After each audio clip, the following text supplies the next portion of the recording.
Seorang raja memiliki banyak gajah dalam tentara perangnya. Ada seekor gajah yang sangat kuat, sangat patuh, dan sangat terampil, serta memiliki keterampilan perang terbaik. Dalam banyak pertempuran, dia dikirim ke medan perang, tidak pernah kembali kecuali dalam kemenangan. Dia adalah gajah kesayangan sang raja dari ratusan bahkan dari ribuan gajah lainnya. Sang gajah selalu berperang bersama sang raja, penguasa di wilayah barat tersebut. Waktu berjalan terus dan sang gajah semakin tua, sehingga Baginda Raja tidak lagi mengirimkannya ke medan perang. Tetapi gajah tersebut tetap menjadi bagian dari tim sang raja. Karena setiap saat ketika sang raja melihat gajah tersebut, dia menjadi senang, menjadi bahagia. Sang gajah tetap mendapatkan perhatian serta fasilitas utama dari sang raja. Suatu hari, sang gajah berjalan menuju tepi danau untuk minum. Ketika dekat bibir danau, sang gajah kakinya terjebak di lumpur di tepi danau. Setiap gerakannya bukan membawanya naik, namun semakin tenggelam perlahan.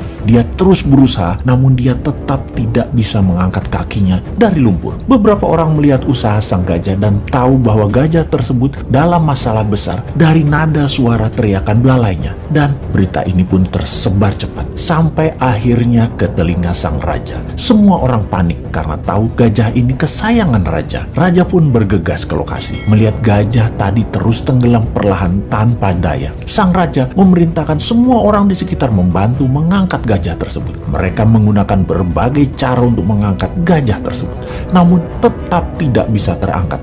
Ini bukan makhluk kecil, ini gajah yang besar. Dalam kegelisahan dan kepanikan raja serta orang sekitarnya, datanglah mantan Perdana Menteri penasehat sang raja dulu. Dia memahami situasi saat itu. Dia menatap sang gajah, kemudian menatap sang raja sambil mengatakan, "Baginda, mainkan genderang perang segera saat ini di sekitar danau. Mainkan dengan keras dan semangat." Raja pun terkejut dengan saran itu, namun dia perintahkan hal itu untuk dilaksanakan. Tak lama kemudian, genderang perang dimainkan, memainkan musik perang. Ajaib, mata sang gajah tua tadi berubah menajam. Tubuhnya mulai bergerak-gerak. Ada perubahan dari perilaku sang gajah kemudian. Sang gajah perlahan mulai bangkit dan tanpa bantuan siapapun, sang gajah perlahan menarik dirinya melawan sedotan lumpur dan bergerak naik serta kemudian berdiri. Semua orang terkejut, tak terkecuali sang raja. Ternyata bukan karena kekurangan atau kelemahan kemampuan fisik yang terjadi pada gajah tersebut. Yang dibutuhkan hanya suntikan semangat dari dalam. Dan ketika hal itu didapati,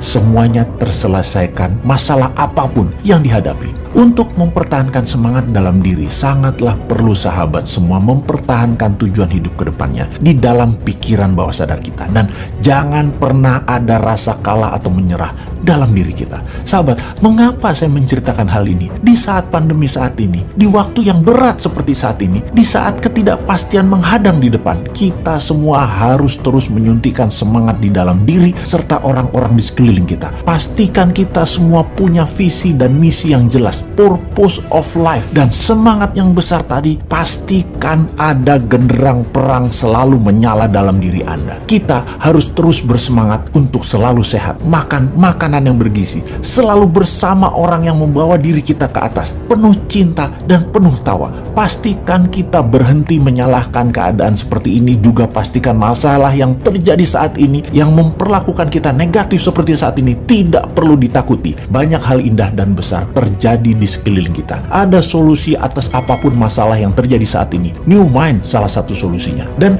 tak lupa, selalulah bersyukur atas apapun yang kita terima, bersyukur atas apa yang terlepas, dan bersyukur atas apa yang akan kita peroleh.